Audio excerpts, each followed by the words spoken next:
The cargo ship Soul's Pride moved slowly through the dark space between stars. Captain Tejo sat in his command chair, watching the stars on the main screen. His ship was not big like the warships of other races. It was not fast like the racing ships of the rich traders. It looked like what it was supposed to be, a simple cargo ship carrying goods from one planet to another. But looks can lie. "Captain," said Commander Hyojin from her station, "we are getting close to the Broken Ring sector." Her voice was calm, like she was talking about the weather. The Broken Ring was where many ships went missing. Pirates liked to hunt there. Tejo nodded. "Good. How long until we reach the other side?" 6 hours at current speed, she replied. Engineer Dongwu looked up from his workstation. "All systems are running smooth, Captain. The cargo is secure." He went back to checking his numbers. The cargo hold was full of rare metals that would make them good money on Kepler Station. Navigator So Young kept her eyes on her charts. "The safe route would add 12 hours to our trip," she said. "But this way is clear right now." Other races always took the safe routes. They traveled in big groups with armed guards. Sometimes 20 or 30 ships would move together, scared of what might be waiting in the dark. But human ships traveled alone. Always alone. The crew of 23. Humans worked at their stations like this was just another normal day. No one looked worried. No one talked about pirates or danger. They did their jobs with quiet skill. In the weapon room, Weapons Officer Yansu cleaned her equipment. The room looked like a storage area for ship parts, but hidden behind false walls were guns that could crack open a moon.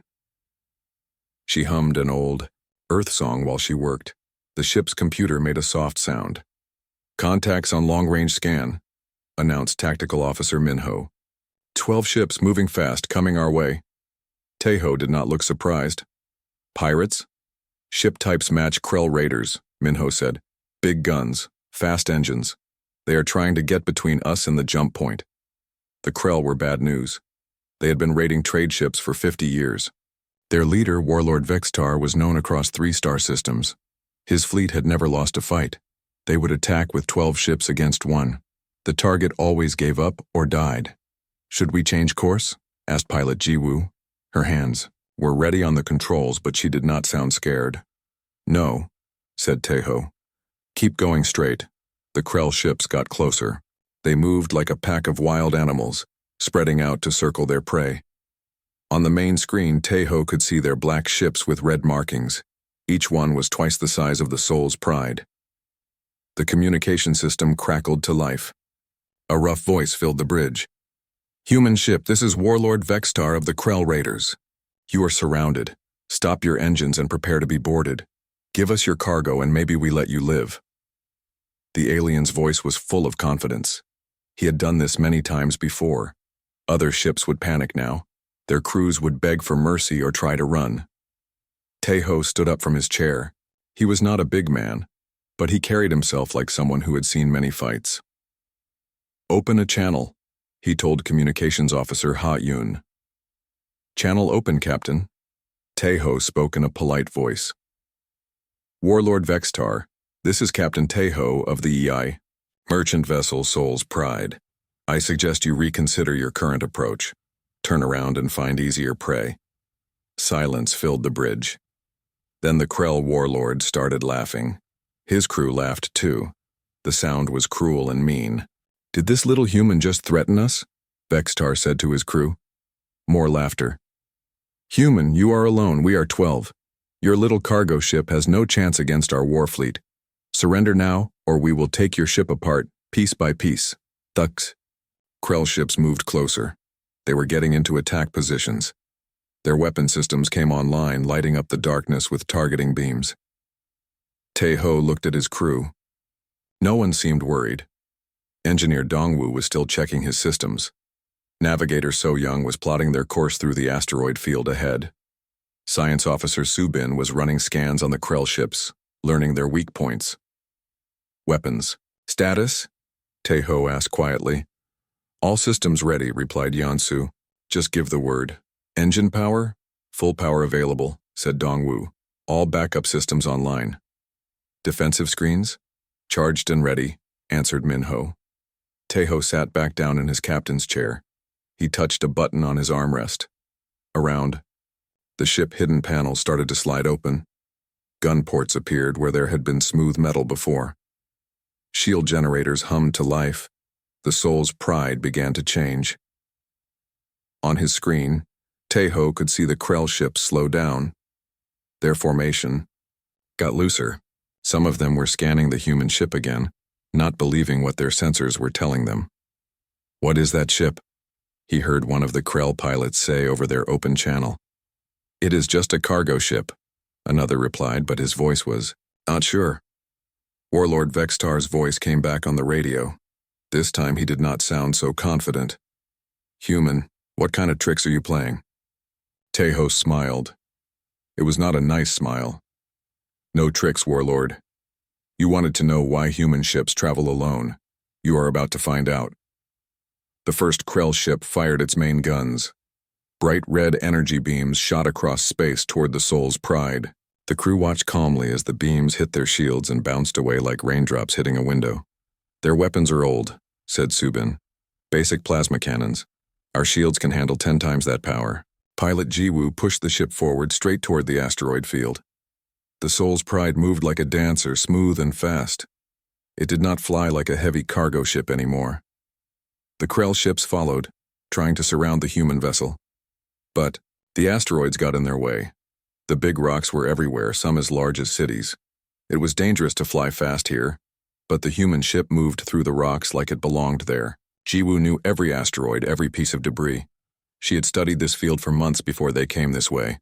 "All ships, attack now," Vextar screamed over the radio. "It is just one ship." The Krell raiders opened fire with everything they had. The space around the Soul's Pride lit up with weapons fire. Red and blue energy beams crossed the darkness. Missiles left bright trails as they hunted their target. The human ship danced between the attacks. When it could not dodge, its shields took the hits without trouble, and then it was time for the humans to show what they could really do. "Return fire," said Captain Teho in the same calm voice he used to order dinner. The Soul's Pride struck back. The first shot from the Soul's Pride cut through space like a bright blue sword. It hit the closest Krell raider right in the engine section. The alien ship exploded in a ball of fire and metal pieces. The explosion lit up the asteroid field, like a second sun. "Direct hit," reported Weapons Officer Yan Su. Her voice was calm, like she had just hit a target at practice. Enemy ship destroyed. Warlord Vexitar watched his raider burn and could not believe his eyes. The human cargo ship had just killed one of his best ships with a single shot. That was not possible. Cargo ships did not have weapons that strong. "All ships, focus fire on that human ship," he screamed into his communicator. "Kill it now." The remaining 11 Krell ships turned all their guns toward the Soul's Pride. Energy beams and missiles filled the space around the human vessel. The asteroid field lit up with explosions as mist shots hit the floating rocks. But the human ship was not where they expected it to be. Pilot Jiwoo pushed the Soul's Pride into a sharp turn that should have been impossible for such a large ship. The vessel spun between 2 huge asteroids, using them as shields. The Krell weapons hit the rocks instead of their target. "How is that ship moving so fast?" asked one of the Krell pilots over their open channel. "It is not possible," replied another. "Ships that big cannot turn like that." But they were wrong. The Soul's Pride moved through the asteroid field like it was dancing. Every turn was perfect. Every dodge was exactly right. The ship seemed to know where every rock was before it got there. Captain Teho watched the battle from his command chair. His face showed no emotion. This was not his first fight. "Target the ship on our left," he ordered, "the one trying to get behind us." "Locked on," said Tactical Officer Minho. His fingers moved over his controls like he was playing music. Firing! Another blue beam shot out from the human ship. This time it hit a Krell raider in the weapon systems. The alien ship's guns exploded one by one. The ship was still alive, but it could not fight anymore. 2 down, counted Yan Su. 10 to go. The Krell were getting scared now. They had attacked hundreds of ships before. Most enemies ran away or surrendered right away. The few that fought back were easy to destroy with superior numbers. But this human ship was different. It fought like a demon. Warlord Vextar tried to think. His ships were bigger and had more guns. But the human ship was faster and its weapons were stronger, and the human pilot was flying like she knew every piece of space dust in the asteroid field. "Spread out more," he ordered his fleet. "Do not let it use the asteroids against us." But it was too late for that plan. The Soul's Pride was already moving toward the biggest asteroid in the field. The rock was the size of a small moon. It had deep valleys and tall mountains on its surface. "Where is it going?" asked a Krell pilot. "Follow it," ordered Vextar. "Do not let it escape."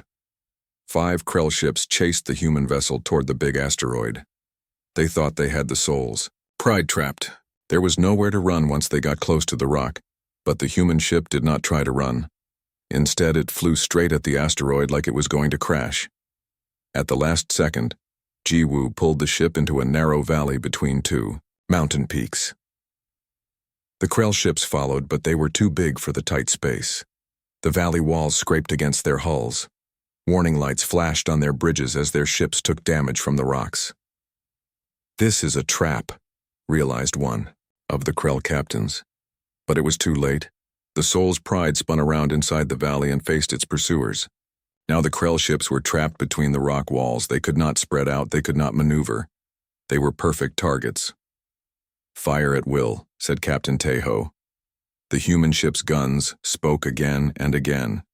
Blue energy beams lit up the valley like lightning. One Krell ship exploded against the valley wall.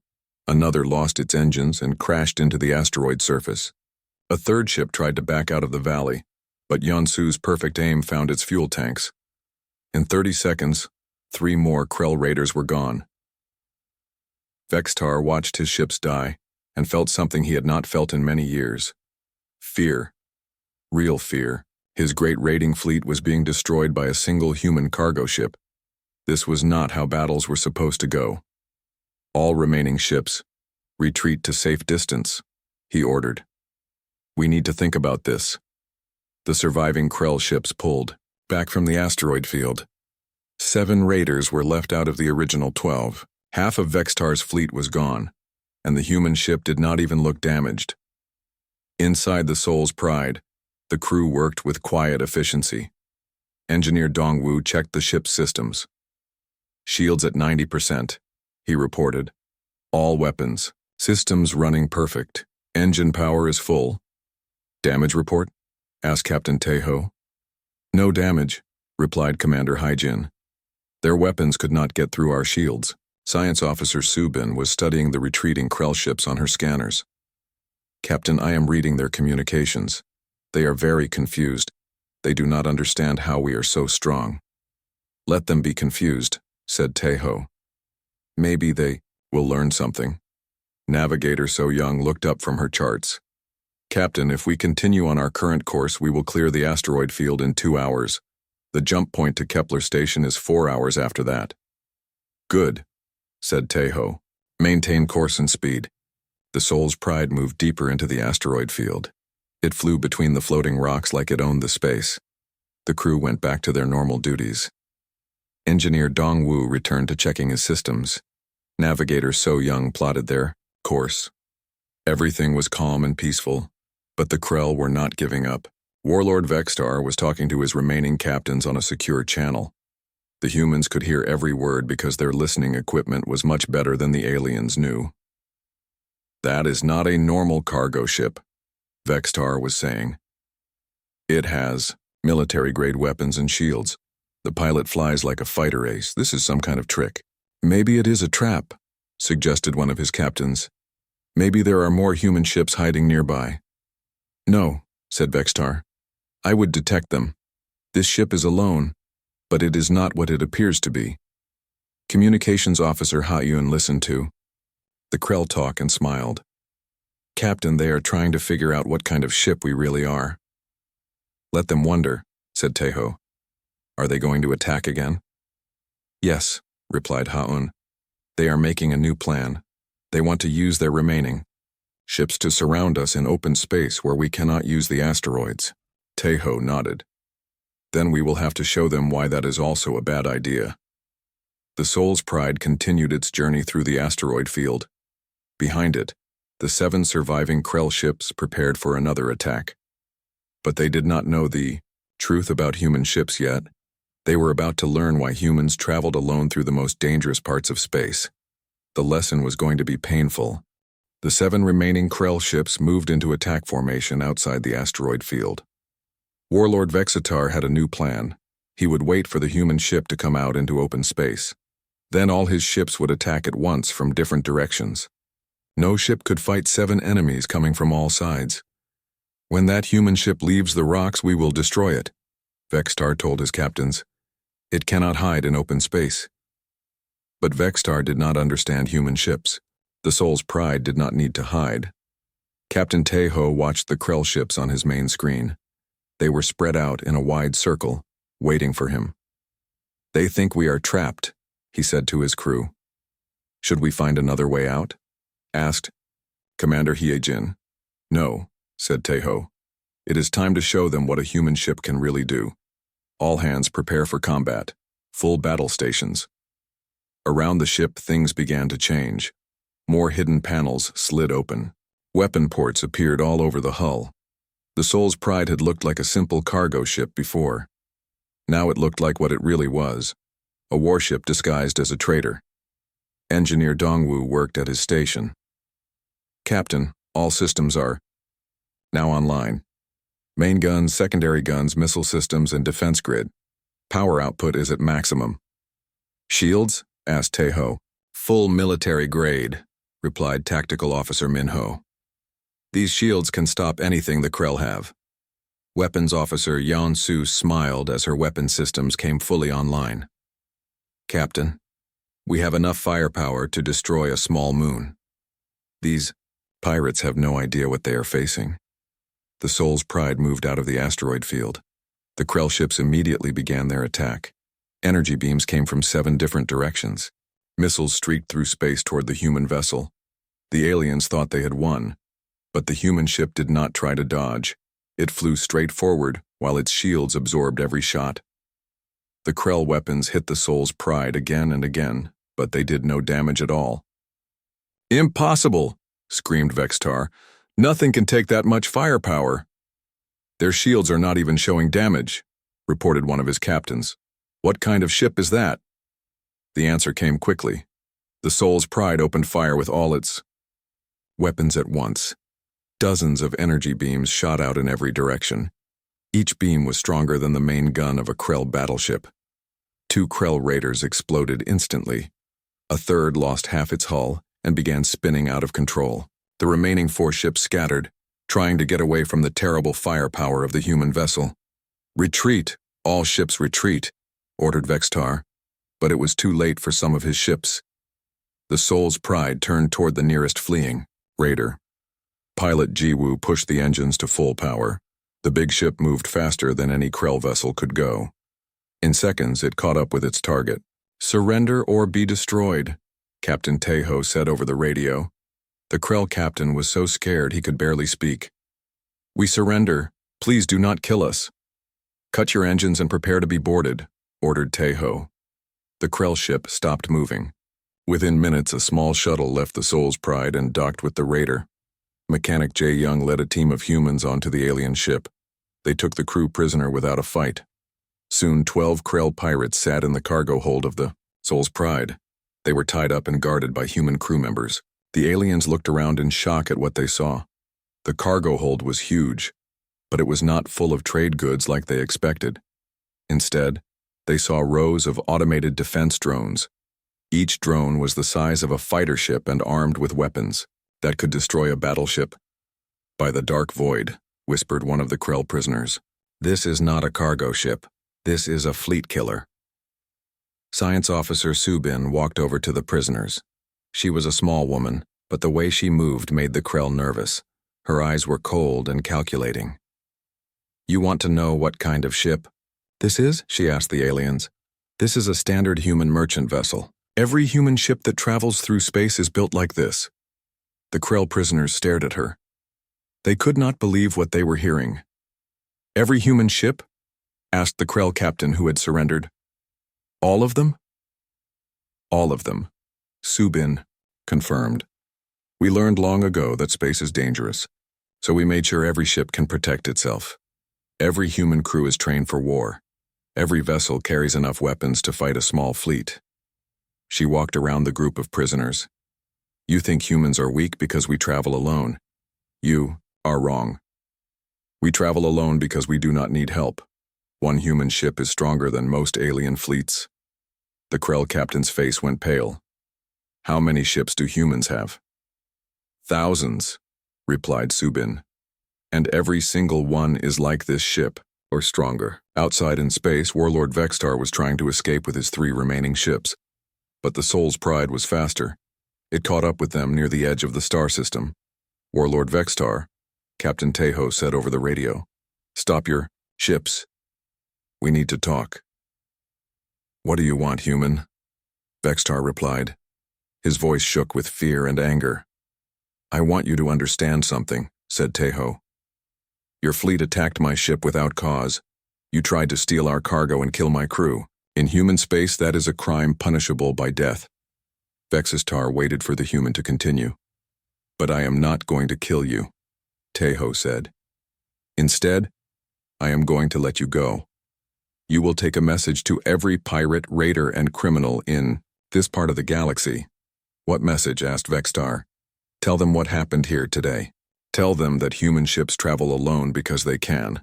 Tell them that attacking a human vessel is not robbery, it is suicide. Tell them to find easier prey." The communication channel was quiet for a long moment. Then Vextar spoke again. "Why are you letting me live?" "Because dead pirates cannot spread warnings," replied Tejo. "I want every criminal in the galaxy to know what happens when they threaten human ships." Captain Tejo looked at his crew. They had won the battle without losing a single person. The ship was undamaged. The cargo was safe. It was just another successful day for a human crew. "Communications Officer Ha Yun," he said. "Send a message on all frequencies. Let everyone know that the trade route through the Broken Ring is safe. For human ships." "Yes, Captain," Hakun replied. "Should I mention what happened to the Krell fleet?" "Just say that the pirates in this area have learned to respect human vessels," said Tejo. "The survivors will spread the details themselves." The Soul's Pride continued on its course toward Kepler Station. Behind it, Warlord Vextar limped away with his 3 damaged ships and 12 missing crew members. He had learned a hard lesson about humans. The galaxy was about to learn it too. Warlord Vextar sat in his damaged command chair and stared at the stars. His fleet was destroyed. Most of his crew was dead or captured. The human ship had beaten him easily, like he was nothing more than a child playing with toys. He needed to understand what had happened. Vextar had been raiding ships for 30 years. He knew every trick, every weapon, every type of vessel in the galaxy. But he had never seen anything like that human ship. "Search the databanks," he ordered his remaining crew. "Find everything about human ships and their history." His communication officer, a young Krell named Teklon, worked at his station. "Sir, I am finding old reports from other raider groups. There are stories about human ships, but most captains thought they were lies." "What stories?" asked Vextar. "Ships that looked like cargo haulers but fought like battleships. Single human. Vessels destroying entire pirate fleets. Traders who carried enough weapons to level cities." Teklon looked up from his screen. "Sir, there are reports going back 50 years. All the same story. Human ships are not what they appear to be." Vextar felt cold inside his chest. "Why did no one believe these reports?" "Because humans look weak," replied Teklon. "They are small compared to most races. Their home world is far away. When they first came to this part of space, everyone thought they would be easy prey." The warlord stood up and walked to the main screen. In the distance, he could still see the Soul's Pride moving toward its destination. The human ship looked so normal, so harmless, but now he knew better. "Tell me about their history," he ordered. "How did they become so strong?" Teklon searched through more data files. "Sir, I found something. It is a report from the Zephyr Empire archives. It talks about the first time aliens met humans in space. The story that Teklon read made Vextar's blood run cold. 70 years ago, humans had just learned to travel between stars. Their ships were small and simple. They had no strong weapons and no powerful shields. When alien races found Earth, they saw easy targets. The Morvac Empire was the first to attack human colonies. They captured human ships and sold the crews as slaves. The humans asked for peace, but the Morvac laughed at them. Weak species did not deserve respect. The Crystalline Federation was next. They saw that humans had rich worlds with valuable resources, so they took what they wanted and killed anyone who tried to stop them. Again, the humans asked for peace. Again, they were ignored. Then came the Saurian clans. They raided human trade routes for sport. Killing humans was entertainment for them. They made videos of their attacks and shared them across the galaxy. Other races watched and laughed. For 20 years, humanity suffered. Their colonies were raided. Their ships were destroyed. Their people were killed or enslaved. The galaxy saw humans as victims, weak, helpless, and perfect for exploitation. But the aliens made one terrible mistake. They thought humans would always be victims. The change began with Admiral Bo-Ra Kim. She was a human military leader who had lost her family to alien raiders. When she became the head of human space forces, she made a promise that changed everything. "Never again," she had said. "Never again will humanity be prey for alien predators." Admiral Kim started the Great Awakening. Every human colony began building weapons. Every human ship was redesigned for war. Every human citizen learned to fight. In 10 years, humanity transformed from victims into something else entirely. The first sign of change came when Morvac raiders attacked a human colony ship. The colony ship looked the same as always, big, slow, and defenseless. But when the IDR Morvac tried to board it, the ship revealed hidden weapons and destroyed the entire raiding fleet. The Crystalline Federation learned the same lesson when they tried to steal resources from a human mining station. The mining station turned out to be a fortress with enough firepower to crack planets. The Federation fleet was destroyed in minutes. The Saurian clans got their lesson when they tried to raid a human trade convoy. The 3 cargo ships in the convoy revealed themselves to be disguised battleships. They hunted down every Saurian ship in the system and destroyed them all. Word spread quickly through the galaxy. The weak humans were weak no more. But most aliens did not believe the stories. How could such a small, young race become so dangerous, so fast? The answer was simple. Humans learned from their enemies. Every alien weapon that was used against them was studied, improved, and copied. Every alien tactic was analyzed and countered. Every alien technology was stolen and made better. But more than that, humans learned to think differently about space travel. Other races built special military ships for war and separate civilian ships for trade. Humans built every ship for war and used them for trade when needed. Every human who went into space was trained as a soldier. Every human ship carried enough weapons to fight a fleet. Every human colony was built like a fortress. Humanity had learned that the galaxy was hostile, so they made themselves more hostile than anyone else. The report says that Admiral Kim created the doctrine of individual strength. Teklon continued reading. Every human ship must be able to fight alone. Every human crew must be ready for war. No human vessel should ever need rescue from others. Vexatar understood now. The soul's pride was not special. It was normal. Every human ship in space was a hidden warship crewed by trained warriors. When humans traveled alone, it was not because they were brave or foolish. It was because they were the most dangerous thing in space. "How many human ships are there?" asked Vextar. Teklon checked his data. "Thousands, sir. Maybe tens of thousands. They have spread across dozens of star systems. Every one of their ships is built like the one that destroyed our fleet." The warlord sat down heavily in his chair. His raiding days were over. He could never again attack a ship without knowing if it was human. And if it was human, it meant death for him and his crew. "Sir," said his navigation officer, "we are receiving a general broadcast on all frequencies." "Put it on the main screen," ordered Vextar. The face of Captain Teho appeared on the display. Behind him, Vextar could see the bridge of the Soul's Pride. The human captain looked calm and professional, like he was giving a routine report. "This is Captain Tae-ho of the human merchant vessel Soul's Pride," the message began. "All ships in this sector should know that the trade route through the Broken Ring is now safe for human traffic.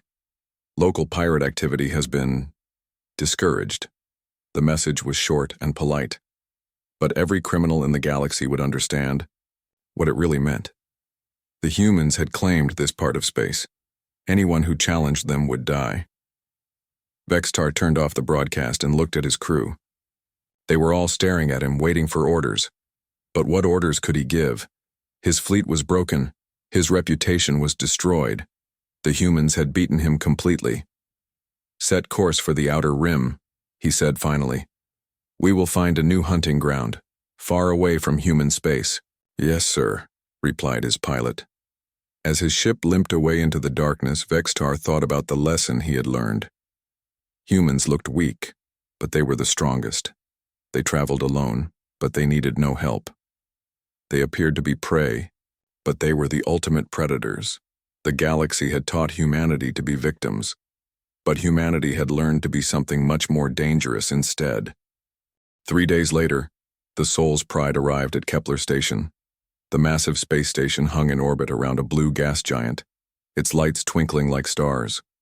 Hundreds of ships from dozens of different races docked at the station's many ports. Captain Tae-ho guided his ship to Docking Bay 7. As they approached, he could see other ships giving them extra space. Word had already spread about what happened in the Broken Ring sector. "Docking complete," announced pilot Jiwoo. "All systems secure." "Good work, everyone," said Tae-ho to his crew. "Standard shore leave rotation. Half the crew can go to the station. The other half stays with the ship." Engineer Dongwoo looked up from his station. "Captain, what should we do with the Krell prisoners?" Tae-ho thought for a moment. "Release them. Give them enough money for transport home. They have learned their lesson." In the cargo hold, the 12 Krell pirates stood together as commander. Heejin unlocked their restraints. They looked around nervously at the automated defense drones that filled the space. "You are free to go," Heejin told them. "Captain Tae-ho is giving you passage money and safe transport off this station." The Krell captain who had surrendered stepped forward. "Why?" he asked. "Why are you being kind to us? We tried to kill you." Heejin smiled. "Because Captain Tae-ho wants you to go home. He wants you to tell everyone what you saw here. He wants all pirates to know what happens when they attack human ships." The Krell nodded slowly. They understood. They were not prisoners anymore. They were messengers. As the pirates left the ship, they passed through the docking bay. Other alien crews stopped their work to stare at them. Everyone knew these were the survivors of the Krell fleet that had attacked a human ship. Everyone wanted to hear their story. Meanwhile, on the command deck of his crippled ship, Warlord Vextar was making calls across the galaxy. He spoke to other pirate leaders, crime bosses, and raider captains. The message was always the same. "Stay away from human ships," he warned them. "They are not what they appear to be." Most of the criminals laughed at him at first. Vextar had been the most successful raider in 3 star systems. How could one human cargo ship destroy his entire fleet? But then the videos came. Security. Cameras from Kepler Station had recorded the Soul's Pride docking. The ship looked normal from the outside, but the pirates who had escaped were telling incredible stories about hidden weapons and invincible shields. More evidence arrived from other sources. Trade captains reported seeing human ships travel alone, through the most dangerous parts of space. Military officers shared classified reports about human vessels that could outfight entire battle groups. Scientists talked about human technology that was decades ahead of anything else in the galaxy. The truth spread like wildfire through the criminal networks. Human ships were not easy prey. They were death traps waiting for stupid pirates to attack them. On Kepler Station, Captain Tae-ho walked through the market district. Alien merchants and traders watched him with new respect. Before, they had seen humans as small, weak creatures from a distant world. Now they saw something else entirely. "Captain Tae-ho," called a voice from across the crowded marketplace. Tae-ho turned to see Captain Zilnok, a Thorian trader he had done business with before. The big four-armed alien hurried over with an worried expression on his face. "Is it true?" Zilnok asked in a quiet voice. "Did you really destroy 12 Krell raiders by yourself?" "The Krell attacked my ship," Teho replied simply. "I defended my crew and cargo." "But how?" pressed the alien. "Your ship looks like a simple cargo hauler. How did you beat Vextar's entire fleet?" Teho looked around the marketplace. Many other aliens were listening to their conversation. They all wanted to hear the answer to the same question. "My ship is exactly what it appears to be," said Teho. "It is a human cargo vessel, built for trade and transport. All human ships are built the same way." The aliens looked confused. They did not understand. Teho continued. "The galaxy taught us that space is dangerous. Pirates, raiders, hostile aliens. They all saw humans as weak and easy to rob. So we learned to protect ourselves. Every human ship is designed to fight. Every human crew is trained for war. We travel alone because we can." A reptilian merchant stepped forward. "Are you saying all human cargo ships are really warships?" "I am saying there is no difference," replied Teho. "A human ship carries cargo when it is peaceful and fights wars when it is threatened. We do not build separate ships for different jobs. We build ships that can do everything." The crowd of aliens murmured among themselves. This explained so much. It explained why human trade routes were the safest in the galaxy. It explained why pirates avoided areas where humans traveled. It explained why human colonies never called for military help when they were attacked. News of the conversation spread quickly through the station. Within hours, every ship captain in the system knew the truth about human vessels. By the end of the week, the story had reached a dozen star systems. By the end of the month, it had spread across the entire galaxy. The effect was immediate and dramatic. Pirate attacks on human ships stopped completely. Criminal organizations issued orders to their crews. Avoid human vessels at all costs. Trade routes that humans used became the safest passages in known space. Other alien races began to reconsider their opinions about humanity. The small, quiet species that had appeared in the galaxy only 70 years ago was revealed to be the most individually powerful spacefaring civilization anyone had ever seen. Some aliens were frightened by this revelation. If every human ship was a hidden warship, what did that say about human intentions? Were they planning to conquer the galaxy? But humans continued to act the same way they always had. They traded peacefully with anyone who wanted to trade. They helped ships in distress regardless of species. They followed galactic laws and treaties. The only thing that changed was how they responded to attacks. 3 months after the battle in the Broken Ring, Warlord Vextar finally made it to a safe port in the Outer Rim. His remaining ships were barely functional. His crew was demoralized, his reputation was destroyed. He sat in a dirty bar on a forgotten station and told his story to anyone who would listen. Most people thought he was crazy or drunk. A single, human cargo ship destroying an entire pirate fleet? Impossible. But word continued to spread. More pirate captains reported strange encounters with human ships. Vessels that looked harmless but fought like demons. Cargo haulers that moved faster than military fighters. Merchant crews that acted like elite soldiers. The truth could not be hidden anymore. Humanity had spent 50 years preparing for war while pretending to be peaceful traders. Every human ship was a fortress. Every human crew was an army. They traveled alone through the most dangerous parts of space because they were the most dangerous thing in space. On the bridge of the Soul's Pride, Captain Teho received a message from Earth. It was from the Human Trade Commission, congratulating him on opening a new safe trade route through the Broken Ring sector. "Another successful mission," said Commander Heejin as she read the message over his shoulder. "Yes," agreed Teho. "And I think we can expect fewer pirate problems in the future." Through the main screen he could see the stars waiting ahead. Somewhere out there were more trade routes to open, more cargo to deliver, more criminals who needed to learn respect for human ships. The Soul's Pride undocked from Kepler Station and began its journey to the next destination. It traveled alone through the darkness just like every other human ship in the galaxy. But now everyone knew why.